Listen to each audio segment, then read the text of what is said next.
सोने को भी आकार देने के लिए लोहे के हथौड़े से पीटा जाता है और लोहे को भी आकार देने के लिए लोहे के हथौड़े से पीटा जाता है। जब सोने को पीटा जाता है तो आवाज नहीं आती, लेकिन जब लोहे को पीटा जाता है तो जोर जोर से आवाज आती है।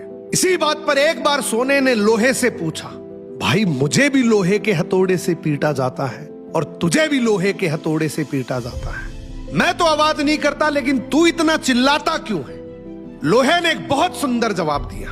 बोले भाई तुझे लोहा पीटता है तो तेरा कोई नहीं है, लेकिन मुझे अपना पीटता है और जब अपने पीटते हैं तो दर्द बहुत होता है, इसीलिए मैं चिल्लाता हूं। दुनिया जब कुछ कहती है तो इतना दर्द नहीं होता, लेकिन जब अपने ही अपनों को दुख देते हैं वो दर्द सहन नहीं होता।